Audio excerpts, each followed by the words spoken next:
En France, on aime bien mettre des taux d'imposition très élevés et ensuite faire plein de réductions fiscales, au lieu de se dire, tiens, baissons le taux d'imposition de façon large et simplifions le système. Non, c'est pas comme ça qu'on fait en France. On fait un système complexe et ensuite on fait plein d'enveloppes. Bonjour à tous, bienvenue dans une nouvelle analyse de cash flow et de patrimoine. Aujourd'hui, on va voir un couple qui a 3 700 € par mois à investir. C'est parti. Donc ce couple a un patrimoine net de 900 000 €, 39 et 38 ans, mariés sous le régime de la séparation des biens, cadre en entreprise avec un enfant. J'ai une gestion prudente, donc a priori c'est monsieur qui gère le patrimoine de la famille, c'est pas toujours comme ça. Des fois c'est madame, des fois c'est les deux. J'encourage vraiment à parler de votre argent en couple parce que c'est très dangereux qu'une personne ait toute la connaissance et surtout ça amène à des décisions qui sont pas forcément en ligne avec ce qu'attend le partenaire ou la partenaire. J'ai une gestion prudente en bon père de famille, je ne souhaite pas investir sur des cryptos, ça va de pair. Stratégie et cash flow, taux d'épargne de 31% avec prime maximale, 20% si on prend le fixe. Franchement, c'est énorme, 30%. Moyenne des Français, 17%, je vous le rappelle. Donc déjà, avec le fixe, t'es bien. Avec le variable, t'es top of class. Mon cash flow avec Finari, avec les primes inclus, nous arrivons à fortement épargner, mais on ne sait pas quelle stratégie mettre en place pour investir. Pas de frais liés à la voiture, car j'ai un véhicule de fonction. Alors déjà, la première question, tu te poses des bonnes questions. Je pense que c'est important de se former à l'investissement avant de prendre des décisions. Là, on parle de montants qui sont conséquents quand même, en parlant peut-être avec un conseiller. Sur la communauté Finari, je vous remets le lien ici avec d'autres investisseurs qui sont comme vous. Mais c'est vraiment important d'investir dans vos connaissances avant d'investir votre argent parce que franchement, l'erreur, elle coûte cher et il ne faut pas se presser. Donc le cash flow, on va le regarder en détail, mais on va le regarder en détail après avoir lu l'ensemble de la description. Donc patrimoine net, ça on a vu. 80% d'immobilier, donc vraiment grosse exposition à l'immobilier. J'imagine qu'il y a une résidence principale dans le lot. 8% d'actions, 6% de livrets, 5% de compte courant. Donc beaucoup de cash aussi. 50 000 € quand même, c'est beaucoup. Jusqu'à présent, en dehors de mes livrets de l'immobilier, j'avais tout le reste sur mes comptes bancaires. C'est après avoir regardé récemment plusieurs analyses de cash flow portefeuille par Mounir sur la chaîne YouTube et avoir discuté avec la communauté Finari. On y arrive, que j'ai transféré 20 000 € de mon compte courant vers mon PEA. 5 000 € sur 4 ETF. Bravo d'avoir sauté le pas parce que c'est toujours le plus dur de se lancer. Vraiment top. Immobilier, 1,3 million d'euros, 88%. Donc j'imagine que ça, c'est la partie brute. Net, ça fait 80%, parce que tu as des emprunts encore. Résidence principale achetée en 2020, avec un crédit jusqu'en 2043, 1,20%. Bon, juste pour se faire un petit peu du mal, on va regarder les taux d'intérêt actuels. Alors, il y a un site qui fait ça très bien, parce qu'on a une belle courbe qui est très triste. Alors, je ne sais pas si c'est meilleur taux, je ne crois pas, je ne pense pas à eux. Mais en gros, voilà, les taux actuels, c'est 3,5% pour un emprunt sur 20 ans. Donc toi, tu avais même un emprunt sur 25 ans, il me semble, puisque c'est ce que tu nous disais. Voilà, 23 ans, 3,68%. Toi, tu as emprunté à 1,20%. Tu as acheté ta résidence secondaire avec 0,90%. C'est surréaliste d'y penser que c'était possible maintenant, mais bon, à l'époque, c'était normal, franchement. Et tu as acheté un cellier en 2012 avec un crédit jusqu'en 2026 à 1% en assurance. Et le cellier est quasiment rentable, puisque tu touches 850 € de loyer et tu as 900 € de remboursement. C'est quoi un cellier? C'est l'ancêtre du Pinel. En gros, c'est un dispositif qui permet de défiscaliser. Concrètement, vous investissez dans un bien immobilier neuf qui respecte plein de conditions, qui est généralement plus cher que le marché. Vous louez à un prix qui est inférieur au marché, donc vous avez le loyer est capé. Et en contrepartie, l'État vous accorde une réduction d'impôt pouvant aller jusqu'à 9 ans. Ça a été remplacé par Pinel, qui lui-même va disparaître, donc va être remplacé, j'imagine. Généralement, c'est le nom du ministre du Logement ou de la ministre du Logement. Enfin, le dispositif est nommé selon cette personne. Généralement, c'est pas forcément les meilleurs investissements parce qu'on achète neuf, donc très cher, et le loyer est capé. C'est plus intéressant d'investir dans du locatif ancien, parce qu'on peut valoriser le bien, on peut le transformer. Mais en tout cas, toi, tu as plutôt fait une bonne opération. Actions et fonds, 73 000 €, on va les voir. Livret, 50 000 €, ok. Compte bancaire, 48 000 €, c'est énorme. Emprunt, 570 000 €, taux d'endettement de 25%. Ok, les questions. Comment allouer de la meilleure manière les 3 100 € d'épargne mensuelle PER? Alors, avant d'aller voir ton épargne, on va aller voir ton cash flow. Où est-ce qu'il est? Donc, ton cash flow, hop. C'est notre simulateur, le lien il est dans la description, vous pouvez générer le vôtre hyper facilement. Donc on voit les revenus 11 750 € net par mois, donc c'est vraiment un très très gros revenu. Investissement mensuel, du coup 3 700 €, on va regarder, on va se pencher dessus pour voir ce qui pourrait être intéressant. Grosse partie part dans les prêts, 3 600 €, donc c'est conséquent, mais en même temps tu as des revenus conséquents. Les impôts, c'est pas net pardon, du coup il y a les impôts ici. Non si c'est net, c'est des impôts liés à l'immobilier, donc impôts fonciers. Bah oui parce que quand on achète de l'immobilier, on commence à recevoir des déclarations d'impôts qu'on connaît pas, qui sont sympas. Impôts fonciers, il y en a plein. Avant, il y avait la taxe d'habitation aussi, c'était sympa. C'est en train de disparaître. Dépenses fixes, bon, ça me semble quand même assez cohérent. Alimentation, 850 €, j'imagine qu'il y a des restaurants dedans aussi. Non, le restaurant, tu l'as mis à part, donc c'est les courses. Donc, tu as un budget qui est quand même assez équilibré. Et surtout, tu as un taux d'épargne qui est énorme. Donc, je pense que ton budget, je vois pas non plus grand-chose à optimiser, vu le taux d'épargne que tu as déjà. Si tu es à l'aise avec le reste, c'est très bien. Petite parenthèse pour vous parler de Finari, l'app que j'ai développée. C'est une app qui vous permet de suivre votre patrimoine de façon hyper sécurisée et d'avoir tout au même endroit, votre PEA, votre assurance vie, vos cryptos, votre immobilier, etc. Le business model de Finari, c'est quoi? C'est un abonnement Finari Plus. Avec Finari Plus, vous débloquez toutes nos fonctionnalités les plus poussées, Predict, donc un simulateur pour savoir quand est-ce que vous allez être indépendant financièrement, notre scanner de frais qui débusque les frais cachés dans vos assurances vie, dans vos comptes titres dont personne ne vous parlait. En moyenne, on fait économiser des dizaines de milliers d'euros à nos utilisateurs. On a aussi les actifs les plus populaires, donc vous allez découvrir dans quels investissements la communauté Finari investit. Bref, plein de choses. Tout ça, c'est Finari Plus. Et pour cette vidéo, je vous offre 10% de réduction sur l'abonnement avec le code YouTube10. Voilà, je vous souhaite d'en profiter. On retourne à la vidéo. Donc maintenant, on va regarder ton patrimoine. On va commencer par les comptes bancaires parce que je trouvais ça intéressant. Donc 48 000 euros sur un compte courant, c'est énorme. C'est vraiment un cadeau que tu fais à la banque puisque eux, ils vont aller placer cet argent. Donc une option intéressante, vu que tes livrets, tu as atteint les plafonds, livret A, tu as atteint le plafond, S, tu as atteint le plafond qui est 12 000 euros, PEL, il ne doit pas être très intéressant le taux. Donc ce que tu peux faire, c'est que tu peux faire un compte à terme. Ça peut être intéressant d'ailleurs pour tous les gens qui veulent investir de l'argent, qui veulent le placer à une certaine durée. Donc le compte à terme, c'est quoi? En fait, on bloque de l'argent dans une banque et on est rémunéré un certain taux, mais il faut que l'argent reste bloqué une certaine durée. Contrairement au livret A où l'argent est disponible immédiatement, là, il y a une limite. Donc typiquement, on voit ici, donc là c'est vraiment, j'ai pris le premier simulateur qui me tombait sous la main, 36 mois, on peut toucher 3,20%. Et en fait, en fonction de la durée, le taux baisse. Alors ça, c'est très intéressant. Ça, c'est un très bel exemple de la courbe des taux sous vos yeux. J'ai fait un Finari Talk avec Thomas Veit, qui est un gérant obligataire. Je vous mets le lien juste ici. Il vous explique la courbe des taux, qui est vraiment quelque chose de très important à comprendre. Mais ici, vous avez la courbe des taux, en fait. Résumé, vous placez l'argent à 36 mois, vous touchez 3,20%. Vous placez l'argent à 10 mois, vous touchez 3%. Mais quel intérêt d'aller à 36 mois? Quel intérêt de prendre le risque d'ajouter 26 mois de plus pour aller gratter 0,2%? Franchement, il n'y en a pas. Hein. Et là, on voit d'ailleurs à 6 mois, bon là, le taux s'effondre. Mais ça pourrait être intéressant pour toi si tu sais que cet argent va de toute façon être bloqué. Hop, on y retourne. Actions et fonds. Donc, tu nous as dit que tu avais ouvert ton PEA qu'on voit ici. Donc, il y a 4 ETF dedans. S&P 500, CAC 40, PEA, MSCI Europe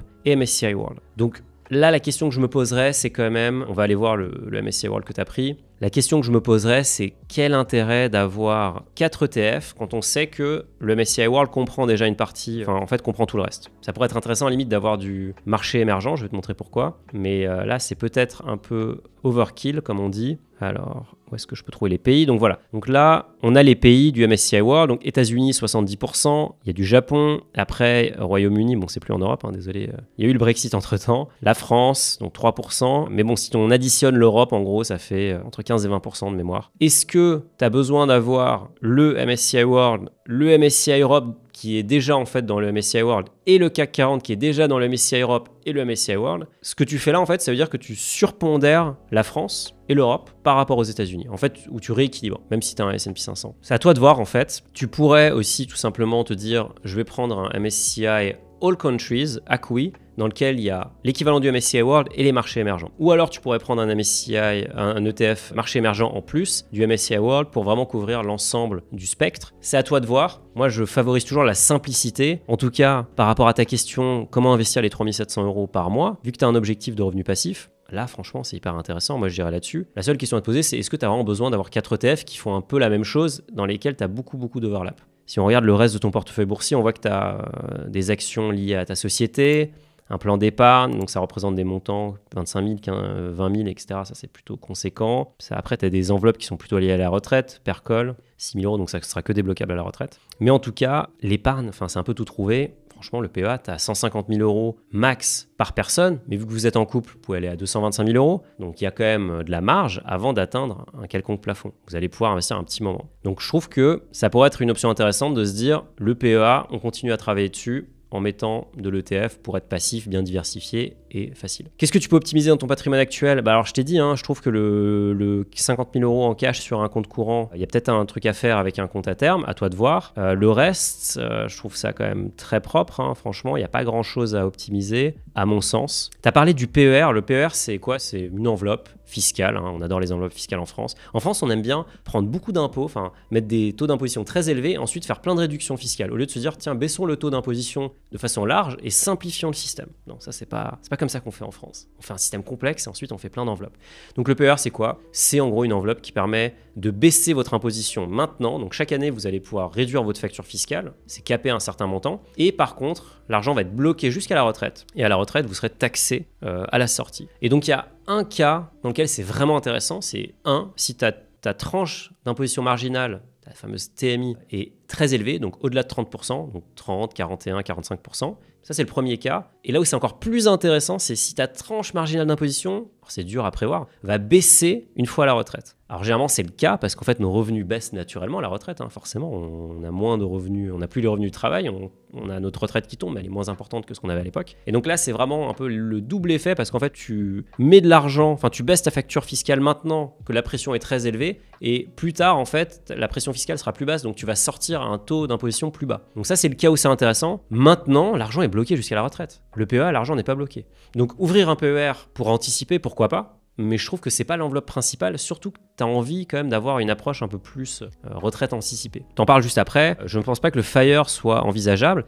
Alors tu as raison, le FIRE il n'est pas vraiment envisageable en France, alors il est envisageable, mais il y a un truc auquel il faut faire attention, ça s'appelle la taxe PUMA. Et donc la taxe PUMA, qu'est-ce que ça veut dire concrètement ? Ça veut dire que si 50%, alors on va regarder, en gros si une part conséquente de vos revenus annuels vient de votre capital, vous allez être considéré comme rentier, donc vous allez payer une nouvelle taxe qui a été inventée pour ça, parce qu'on n'aime pas les rentiers en France. Ça s'appelle la taxe PUMA. Il faut faire attention à ça. Effectivement, ça peut être plus difficile. Et donc le barista FIRE, ce qui en gros être indépendant financièrement, mais continuer à travailler pour continuer à générer un peu de revenus, il permettra peut-être de rééquilibrer le seuil pour éviter d'avoir trop de revenus passifs. Petite pause, j'ai remarqué que vous étiez 65% à ne pas être abonné à la chaîne, ce qui est dommage parce que toutes les semaines, je sors une vidéo comme celle-ci dans laquelle j'analyse un patrimoine. Je sors aussi des vidéos dans lesquelles je reçois des experts, on parle d'investissement sans tabou, on vous donne de la vraie valeur ajoutée pour mieux gérer votre patrimoine. Donc abonnez-vous, activez la cloche et vous serez les premiers informés des prochaines vidéos. Le crédit de notre investissement locatif se termine en 3 ans, j'imagine qu'il serait pertinent de refaire un nouvel investissement immobilier prochainement, et pas forcément dans le neuf. Alors, c'est toujours intéressant de faire un emprunt parce que c'est de la bonne dette, c'est des taux fixes. Là, j'étais avec un ami qui vit en Norvège. Il me disait qu'en ce moment, la Norvège, c'était la catastrophe parce que les taux sont variables, donc il faut les renégocier tous les 5 ans. Vu que les taux ont explosé, les propriétaires sont obligés d'augmenter les loyers pour couvrir les nouvelles mensualités et du coup, ils ont énormément de défauts de paiement sur les locataires. Vous imaginez l'effet, la réaction en chaîne que ça déclenche. Nous, on a des taux fixes qui sont plus élevés que ce qu'ils étaient il y a 3 ans, certes, mais ils sont fixes, au moins vous savez ce que vous avez payé dans 20 ans. Donc oui, si tu as la possibilité de réemprunter, moi j'irai. Est-ce que j'irai sur du neuf ou de l'ancien ? Franchement, j'irai sur de l'ancien. Il y a plein de sujets dans la communauté. Je vais te mettre un sujet ici dans la communauté Finari que j'ai créé d'ailleurs, dans lequel j'explique un de mes investissements locatifs. C'est plus rentable de faire du locatif ancien. C'est juste un fait. Le neuf, en fait, on surpaye à l'achat pour une réduction fiscale. Alors oui, c'est intéressant, mais je préfère personnellement m'enrichir plutôt que de baisser ma facture fiscale maintenant. En plus, il y a plein de façons d'investir de façon fiscalement intéressante, notamment via un dispositif qui s'appelle le LMNP. Pareil, il y a une nouvelle complexité, il faut un comptable, etc. Mais franchement, c'est pas non plus la mer à boire. C'est intéressant de le faire et c'est intéressant de regarder pour toi. Du coup, on a simulé ton patrimoine, on a pris notre simulateur qui aussi est un simulateur Finari, comme le simulateur de budget. On est parti de ton patrimoine financier et de ton patrimoine, ton cash que tu avais sur ton compte bancaire et tes livrets. Et on s'est dit, allez, t'investis un peu plus que ça, 3 700 € par mois, et on va dire que t'investis 40 000 € par an. C'est quand même 40 000 € par an, c'est quand même énorme. On va dire que tu vas mettre 100% en an. Donc aujourd'hui, tu as 50-50, effectivement, tac, ça c'est bon. Et on va dire que tu vas mettre 100% en bourse. Donc tu vas assez rapidement quand même taper le plafond du PEA avec ça. Enfin, pas rapidement, mais tu vas le taper un jour. Donc en taux d'imposition, je préfère mettre 30% pour être sûr. La vérité, c'est que tu seras en fait imposé de façon un peu hybride entre le PEA, d'autres choses. Si tu as une assurance vie notamment, tu as aussi des avantages fiscaux, mais ils sont différents. Si tu as un compte titre, c'est 30%, etc. Donc nombre d'années d'épargne, voilà, quelques années, on va dire, t'as quel âge ?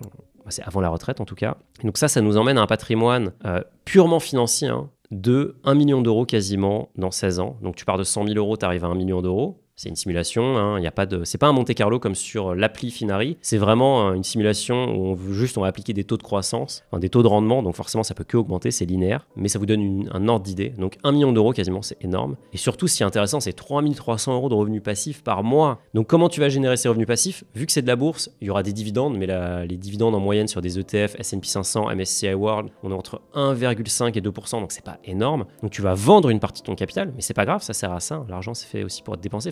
L'investissement, c'est fait pour être consommé à un moment. Faut pas non plus Ça sert à rien d'être le plus riche du cimetière. Alors, on est très loin de tes revenus actuels de 11 000 euros, clairement, très clairement. Mais n'oublie pas qu'en plus de ça, tu as tes loyers qui vont tomber. Enfin, tu as un loyer qui va tomber, c'était 850 euros de mémoire, donc il va augmenter. Donc, tu as à peu près 1000 euros de loyer qui vont tomber à ce niveau-là. Si tu rachètes un deuxième bien, les mêmes ordres de grandeur, tu peux aussi envisager un loyer de cette taille-là. Un matelas qui est intéressant. Et ça, c'est que ton capital qui travaille. Donc, si maintenant tu me dis, bah, je continue à travailler et je pense que je vais peut-être me mettre à mi-temps, donc je divise en gros mes revenus par 2, voire moins, je vais gagner peut-être 5 000 euros par mois au niveau de notre couple. 5 000 euros de revenus actifs à mi-temps ou avec une activité réduite, plus ce que tu vas générer sur ton patrimoine là, c'est quand même très conséquent. Et c'est ça en fait la magie des intérêts composés et la magie de la bourse, parce que là on voit que, bon, le taux d'épargne est énorme et tout le monde ne pourra pas s'identifier à ça, mais on voit qu'on peut vraiment aller très très loin. Parce qu'en fait la bourse, sur le long terme, c'est juste un rendement très élevé, 8-10% par an.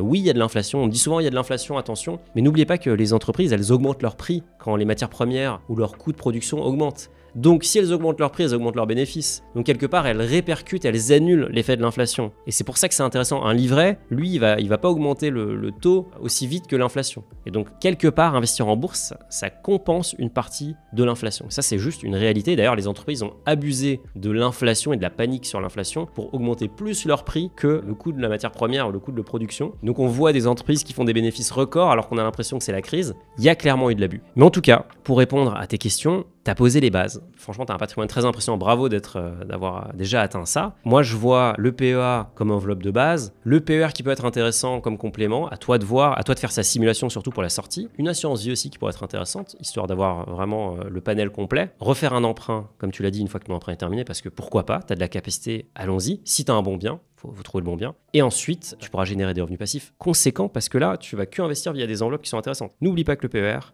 c'est bloqué jusqu'à la retraite, mais le PEA et l'assurance vie, ce n'est pas le cas. J'espère que ça t'a aidé, j'espère que ça vous a aidé, et que ça vous a inspiré aussi de voir un patrimoine qui est conséquent comme ça, et que ça vous montre un peu la puissance de l'investissement régulier. En tout cas, sachez que voilà, cette personne a 39, ce couple a 39 et 38 ans, donc si vous avez 20 ans que vous regardez cette vidéo, dites-vous que vous avez 20 ans pour arriver jusqu'à là, et vous pouvez le faire si vous prenez votre patrimoine en main maintenant. Donc je vous le souhaite, prenez vos investissements en main, je vous souhaite des très bons investissements, je vous donne rendez-vous sur la communauté Finari pour discuter finances, et je vous dis à très vite, salut.